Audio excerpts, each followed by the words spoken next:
for those of you who either haven't encountered the wonderful play Hamlet before, or for whom it might have been a little long, I'm going to give you a brief précis of what happens in this play.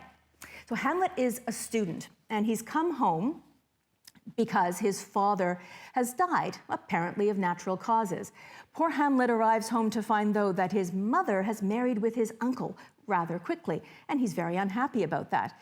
He's even more unhappy when the ghost of his dead father appears to him and says, you know what, not natural causes.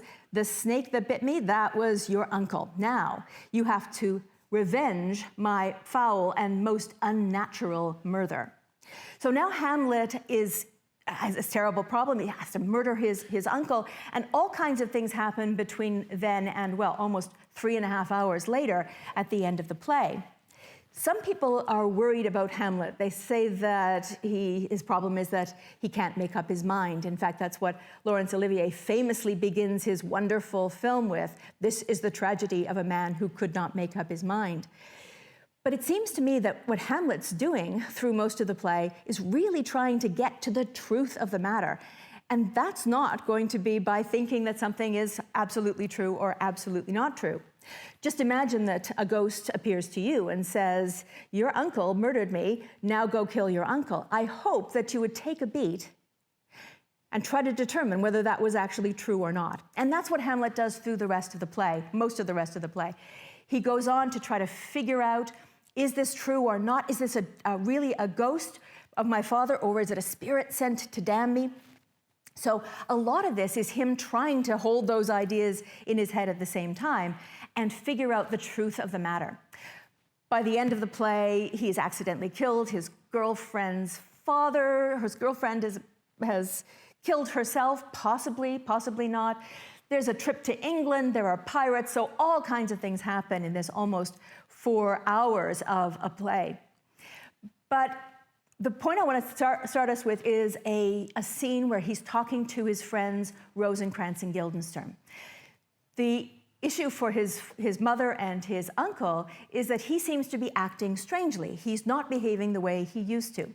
So what's wrong with him? And they enlist the help of his two school friends, Rosencrantz and Guildenstern, to go and try to figure out what's wrong with him, glean what afflicts him.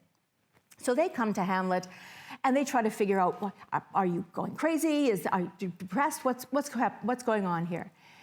And Hamlet gives them a speech that is so often taken out of context as an indication of the way the Renaissance thought about human life. And it's just gorgeous. So I'll read that to you. He says, "What a piece of work is a man! How noble in reason, how infinite in faculty, in form and moving, how express and admirable, in action, how like an angel, in apprehension, how like a god, the beauty of the world, the paragon of animals." And you can see why that's taken out of context to show how gorgeous human life is. And isn't this what the Renaissance thought of itself, thought of the potential of human beings? We are like angels, we are like gods. But Hamlet follows that immediately with another line, which is, and yet, to me, what is this quintessence of dust? So on the one hand, you have human life, which is so express and admirable, so like the angels, so like the gods. But really, what also are we? We are this quintessence of dust. Quintessence just means, well, literally means the fifth element, the ether, the thing above earth, fire, and water. But it's also the height of the thing, the epitome of the thing. So what are human beings? We are the best of dirt. That's what we are. And I love that Hamlet, in this one speech, is able to hold those two ideas as if they're equivalents at the same time. Yes, we're like gods and angels. Yes, we're also ultimately just dirt. The best of dirt is true, but just dirt. And just before that, and remember, he's talking to Rosencrantz and Guildenstern here, he's been talking about the world in the same terms. He says, "This most excellent canopy, the air, look you, this brave o'erhanging firmament, this majestical roof fretted with golden fire. well, look at the world. It is magnificent, excellent, brave, majestical. And then he goes on to say, why it appears no other thing to me than a foul and pestilent congregation of vapors. So again, the world is a wonderful place. The world is also a terrible place. And I always like to think that Shakespeare's sort of sneaking in a little joke there, because he's got, he says, talking about the brave o'erhanging firmament, the majestic roof fretted with fire. Well, the actor is pointing up to the tiring house, the roof of the Globe stage, and there is actually stuff painted there. So he's actually looking at that roof itself, and the foul and pestilent congregation of vapors. Well, remember, there are no toothbrushes at this point, so things are going to be smelling pretty bad in the Globe Theatre at that point. So this wonderful scene that's so often taken out of context to suggest how the Renaissance thought of itself and thought of human life is really embedded in this idea that, yes, human life is gorgeous, wonderful, magnificent, look how wonderful we are, but also look how terrible it is. We are dust, and the world is a foul and pestilent congregation of vapors.